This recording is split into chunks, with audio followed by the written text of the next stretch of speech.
bir müessese gibi bir şey olmuş. Evet. Yani orası, ondan sonra Konya, Mevlana Müzesi. Aynen öyle.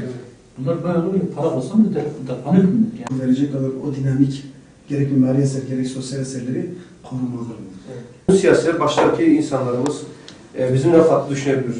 Ama halk son noktaya geldiği vakit şunu cami olarak açılmasını istiyorum demesi bu yani toplumsal olarak çok büyük etkisi olacak olan bir şeydir. Dininizle düzeltmeye kalkın. Eğer dininizle bunu düzeltmeye kalkmışsa o zaman kalbinizle buğz edin ki bu da zaten imanın en zayıf merhalesidir zaten. Biz yani Musa Zafter'in Batman'da güçlü bir potansiyeli olan Musa Zafter'in bu noktada görüşü bizim için çok değerlidir. Bu çalışmada Musa Zafter'le beraber ve diğer STK'larla beraber İslami hassasiyeti olan siyasi partilerle beraber omuz omuza yürek yüreğe bir kitlesel bir basın açıklaması yapıp tepkimizi ortaya koymalıyız. Devam Nişan diye kendisi bütün nefreti ve küfürünü kusarak bizim en kutsalımız olan, değerimiz olan Aleyhisselatü Vesselam'a hakaret noktasında bazı açıklamalarda bulunmuş.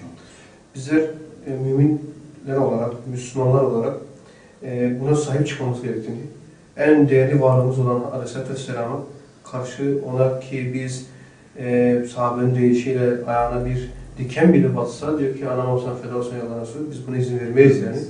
Bizim bu hakarete karşısında Müslümanların dimdik olması, Müslümanların tek vücut, tek yürek, tek seks olması için biz dedik ki büyüklerimizle, abilerimizle, STK'larla bir görüş alışverişi yapalım.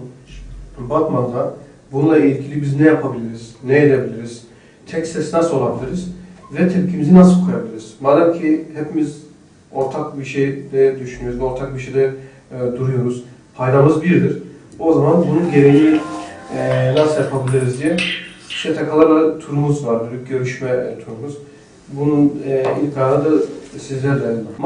Maalesef Müslümanlar öyle bir hale getirmiş ki bugün, bu yüzyılda Müslümanlar tepkisizleştirilmiş, Müslümanların gazı alınmış. Müslümanlar artık her şeye olabilir gözüyle bakıyor. Her şeye olabilir mantığıyla bakıyor artık. İşte bizim bu mantığı bizim bir tarafa atmamız lazım. Şimdi doğrusunu söylemek gerekirse öyle mukaddesatla ilgili konularda hani böyle kimi konular var. Hakikaten böyle dernek yönetimiyle alakalı başkanımızla, yardımcılarımızla yani kendi işte yönetim kurulumuzla bir araya gelip onun içerisinde yapmamız gerekiyor ama mukaddesatla ilgili konularla ilgili bizim genel olarak tavrımız yani kesinlikle bu tür şeylere açığız. Bu tür şeylere hazırız. Yani uygun zemin, uygun platform oluştuğu zaman bizler yani kendimizce üzerimize ne düşüyorsa yani bu tür özellikle mukaddesatla ilgili konularda, Filistin'le ilgili konularda, dünya Müslümanlarını ilgilendiren meselelerde bizler yani her ülkede varız.